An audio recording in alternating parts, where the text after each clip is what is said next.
La teoria Ordinal. Buongiorno ragazzi e bentornati. Oggi faremo una sorta di analisi del periodo storico che stiamo vivendo legato alle fees di Bitcoin e lo faremo analizzando un fenomeno che ha fatto e sta facendo tanto discutere, perché a lui viene imputato il fatto che le mempool siano sempre intasate, causando il costante aumento delle fees di Bitcoin, tanto che in certi momenti diventa proprio impossibile fare una transazione senza dover vendere un rene. Credo abbiate sentito tutti parlare di Ordinal o ancora di più di Inscriptions, le famose JPEG che sono sbarcate anche sulla time chain di Bitcoin e che sono al centro del dibattito. Ma da dove nascono? E che cosa sono questi dannati Ordinals? Per capirlo dobbiamo tornare al 2017, quando viene implementato il soft fork Segwit. In questa analisi vedremo solo le cose che interessano al nostro scopo, non analizzeremo tutti i benefici che hanno portato i vari fork, ok? Comunque, con questo fork vengono separati in due i dati di una transazione, lasciando gli indirizzi e l'ammontare nella prima parte, che mantiene la vecchia struttura del blocco ed è limitata ad 1 MB, e sposta le firme delle transazioni nella seconda parte, che viene segregata, da qui il nome Segwit, Segregated Witness, in un nuovo spazio che ha un limite massimo di 3 MB. Sostanzialmente si aumenta lo spazio di un blocco da 1 MB a 4 MB. Ma la parte segregata beneficia di uno sconto sulle commissioni del 75%, o meglio, per essere più precisi, per il calcolo delle commissioni viene considerato un quarto del peso che occupa la parte di witness. Questo è un primo passo, il primo tassello che viene inconsciamente messo per permettere di implementare, anzi dovremmo dire per facilitare l'implementazione dell'inscription, perché in realtà, ma ne parleremo dopo, era già possibile farlo prima. Quindi abbiamo l'aumento della dimensione del blocco con la possibilità di iscrivere dati in uno spazio segregato e con uno sconto sulle fees. Balziamo in avanti e arriviamo al 2021, quando viene implementato un altro soft fork, Taproot. Questo fork implementa e migliora diverse cose, tra le quali introduce un nuovo opcode e modifica i limiti di peso per la scrittura degli script Taproot. Prima infatti era presente un limite di 10.000 byte per la dimensione dello script. Questo limite è stato tolto e di conseguenza il limite è rimasto solo quello della dimensione del blocco.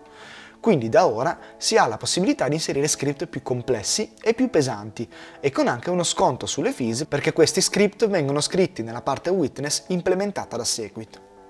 Arriviamo quindi ai giorni nostri quando spunta questa teoria degli ordinals, ovvero l'idea di numerare i satoshi attribuendogli anche un certo livello di tracciabilità e di rarità. Questa invenzione viene da Casey Rodarmor, che crea una formula, un metodo per appunto numerare i satoshi. Questo metodo però è del tutto convenzionale, ovvero non è stabilito dal protocollo Bitcoin, ma è stato scelto dal suo ideatore e con il quale voi potete essere d'accordo oppure no. Non dà alcun vincolo all'utilizzatore della rete.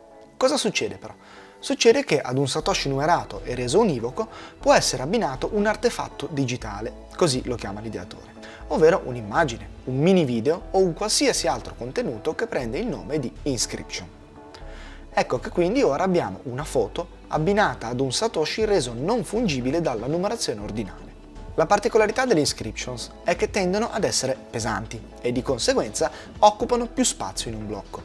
Essendo più pesanti anche le fees saranno più alte, ma essendosi creato un vero e proprio mercato con il tentativo di specularci sopra, gli utilizzatori sono disposti a pagare anche fees molto elevate. Essendo transazioni pesanti, pagano appunto più fees, quindi i miners saranno incentivati a minare una transazione di questo tipo piuttosto che una transazione comune. E questo fa sì che, per poter essere considerato dai miners, io debba aumentare le fees, altrimenti la mia transazione rimarrà bloccata in mempool. Io non credo però che si debba dare soltanto la colpa all'inscriptions per l'aumento delle fees, ma dobbiamo anche cercare di allargare un po' lo sguardo. Se escludessimo gli ordinals, avremmo comunque un aumento delle commissioni, portato dall'aumento delle transazioni sulla blockchain che stanno avvenendo in questo periodo storico. Pensiamo anche solo all'avvento degli ETF e all'aumento dell'utilizzo su scala globale. Il punto è che l'aumento ci sarebbe stato comunque, ma magari sarebbe stato più dolce, più graduale. Tutti questi avvenimenti però mischiati con gli ordinals e le inscriptions hanno creato una miscela che ha fatto esplodere praticamente le fees in un tempo soprattutto molto più ravvicinato, ok? Ma questa idea è così nuova e innovativa? Virgola, dovete sapere che appunto non è del tutto nuova.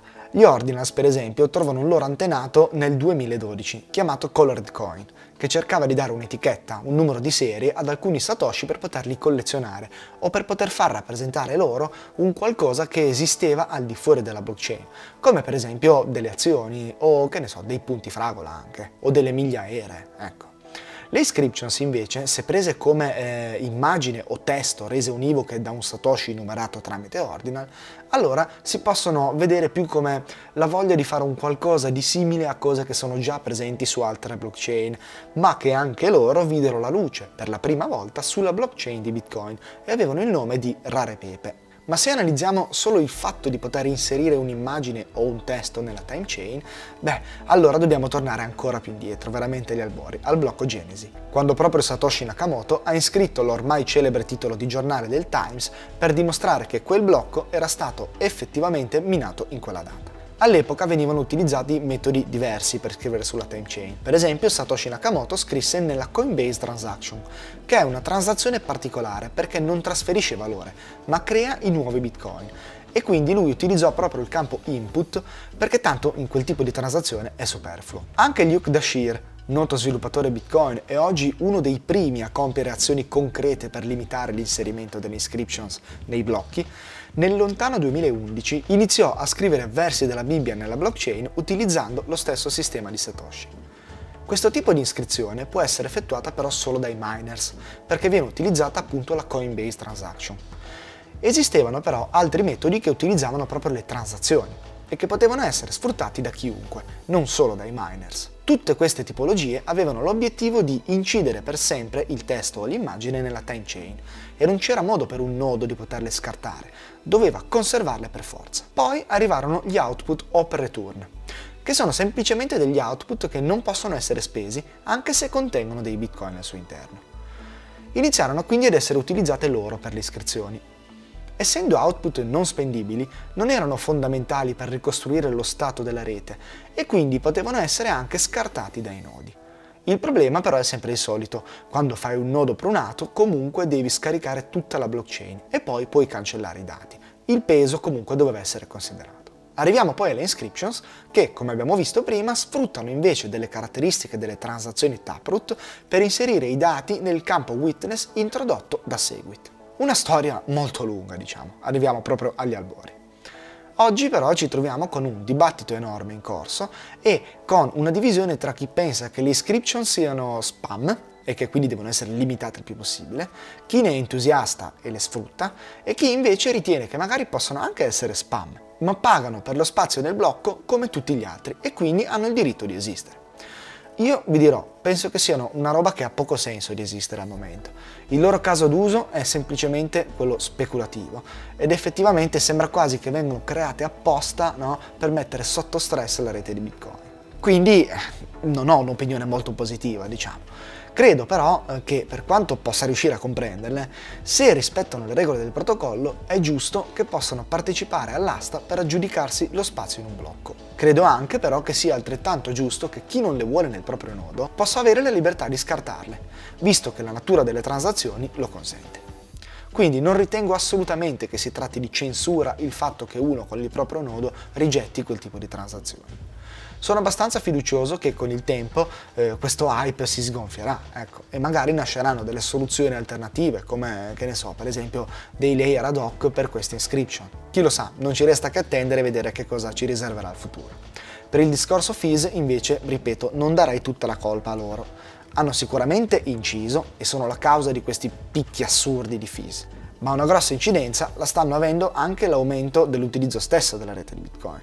Quindi non darei proprio il 100% della colpa a loro, diciamo un 80-20, dai. Ragazzi, direi che per oggi è tutto. Se il video vi è piaciuto vi chiedo cortesemente di lasciare un bel like al video. Se avete qualche dubbio o volete aggiungere qualcosa, scrivete pure qui sotto nei commenti che io vi leggo e cerco di rispondere a tutti. Vi ricordo che se volete supportare il mio lavoro, offrendomi anche solo un caffè, potete farlo utilizzando il QR code che compare durante il video oppure sfruttando il Lightning address presente in descrizione. Ringrazio veramente di cuore tutti quelli che lo hanno già fatto, perché con un piccolo gesto simbolico mi fanno capire che sono sulla strada giusta, ecco, e che quello che voglio trasmettere effettivamente sta arrivando. almeno in piccola parte spero. Quindi ragazzi, grazie davvero. Noi ci vediamo mercoledì prossimo con un nuovo video. Ciao!